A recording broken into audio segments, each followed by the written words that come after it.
most famous physical therapist on the internet.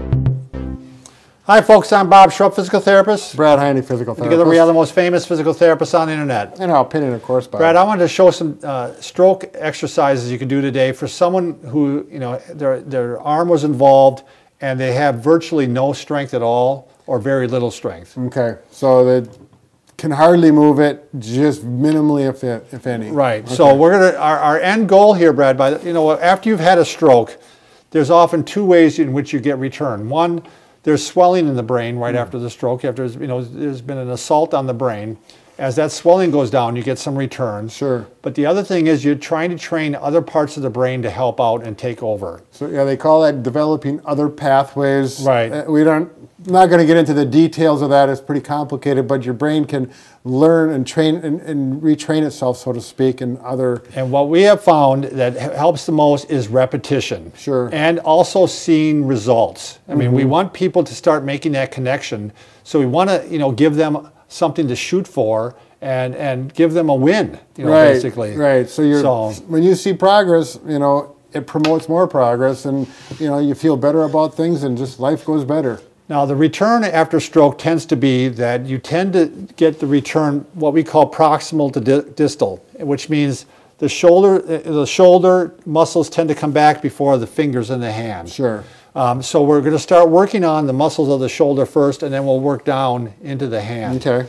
And the end goal that we're trying to reach, Brad, is we're going to be able to do this simple task where we turn, you're bringing the shoulder forward like this, turning it out, and reaching forward to something. So like if you're going to grab a glass of water or grab something. Sure. This is the functional movement we're shooting for. Very basic, but like you said, very functional, something that if you can do that, it helps a lot. It's going to take a lot of work. One of the things, again, why we want you to make sure that you're concentrating on doing the movement all with this arm and not helping with the other arm is because you need to establish those pathways. There's even, there's research that showed you remember the old constraint-induced, where you constrain this one, Brad? Sure, right. So they actually make it so you can't use your good arm, so you have to use the bad arm. And that there's been some success with that because you are forcing yourself to make those pathways. Sure, right. Before we go any further, Brad, real quickly, if you're new to our channel, please take a second to subscribe to us. We provide you with lots of helpful videos like this on how to stay healthy, pain-free, and fit, and help you after tragedies like this, after a stroke. Exactly, right. And we upload every day. Yep, the subscribe button's probably right there. Sometimes it's up there. All right, the first one, Brad, we're going to work on. A lot of times the problem is their arm gets to tend to start to tighten up like this. We want to stay out of this pattern as much as possible. Right. So one thing we're going to work on is we're going to start working on moving the shoulder forward and back like this. Okay. And we don't want to do it with the arm, bent like this. So you can just take a piece of cardboard like this or a box, and you're going to slide your arm in there. And now this is all taken out of, I don't have to worry about this part. This part's all supported. Keeps your arms straight, then you don't have to think about that. You're probably not going to use a box like that in the therapy world. We have some other devices. Yeah, we have an air splint. Right. Why don't you put that on, Brad, and I'll show you how to use this. Go ahead. I just took a peanut butter jar here. I taped a little straw to it. And so now with me in good posture and in this position, I can just work on and see how I can watch the straw. And it takes very little movement. Now, I'm not using my whole body to do this. I'm just using my shoulder. So you got to cue them into you just using their shoulder.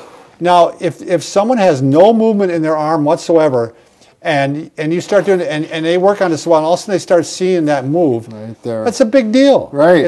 You know what? Right. My arm, there is some hope. I can move it. Exactly. So you can do it on with that, Brad. Again, I would like to see that you're maybe turned a little bit like this even. Sure. And that's what I had my hand in here. I had it thumb up like this. Right. Because that's how you're going to want to eventually be for grabbing. I don't want it flat down like this. Yep. So again, you can see the straw. You can put the straw at 12 o'clock and say, try to get it to 3 o'clock. Or try to get it to 1 o'clock, Now, this seems so easy, but if you've had a stroke, little motions like this can take all the effort they have at that point in time. Next one, Brad. So let's say that one's working. And Sure. you can do hundreds and 200s repetitions of this. Once you get it moving, keep working it. Now we're going to work on getting because in order to grab something, you got to bring the arm, what we call external rotation, out this way. Do you want to give me that ball, Brad? The orange ball. So what we've taken is just a regular plastic cup, and we've taped it on top to a ball, and you're going to put your arm up on here, and now I can just work on turning my arm this way, working it into external rotation.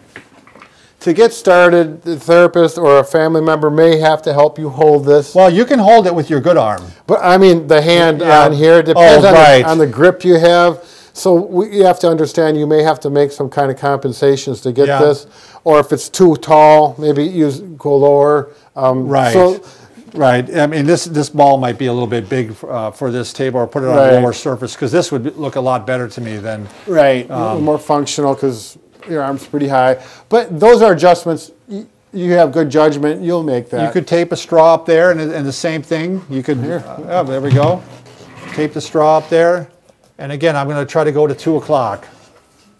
You know, here's 12 o'clock, here's 2 o'clock. And I'm just going to work on it. And again, if you haven't been able to do this, and you start seeing that, oh, you know what, I can move my shoulder a little bit.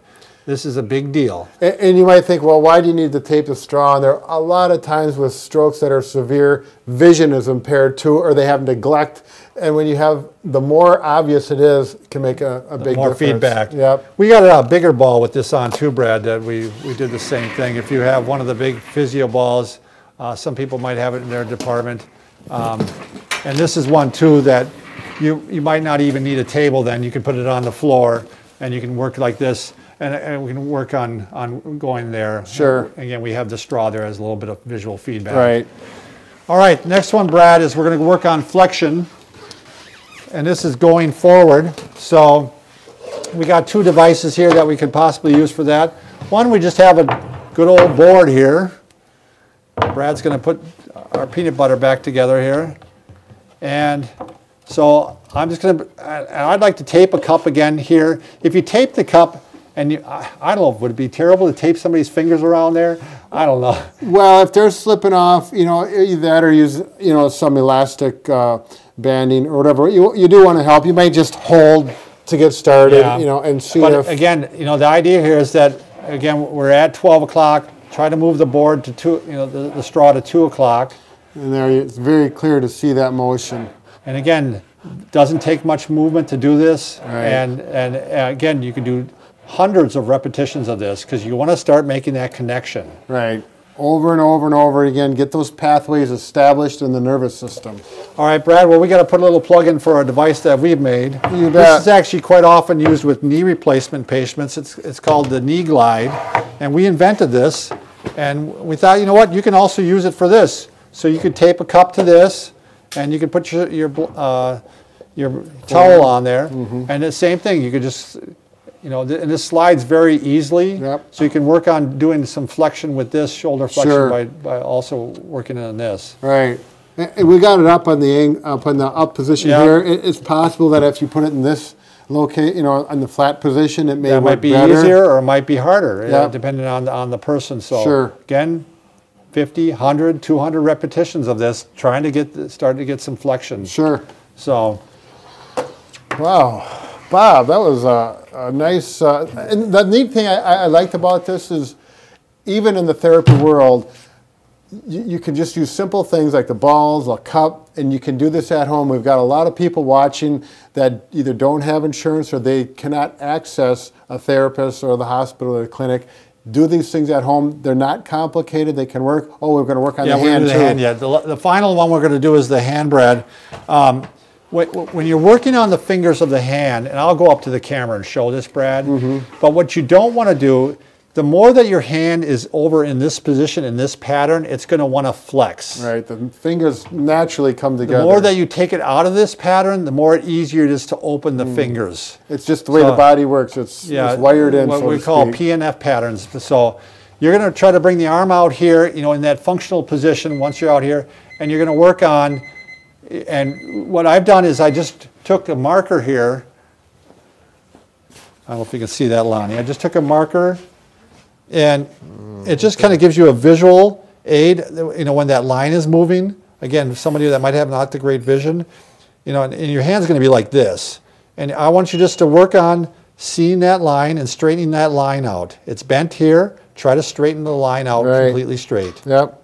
Gives you a visual goal to work on. And again, little things like that can make a big difference. It may not sound like it, but it's that's why we do it. The thing is, you can use your creativity here, but again, you know, we're working on getting the shoulder forward, getting the shoulder turned out, flexing the shoulder, keeping the hand up this way, so you can work on even pronation and supination this way too. Palm up, palm down. Yep, so that would be another one, Brad. You could put a straw here and you could work on going like this. Yeah, and see that motion in a big way.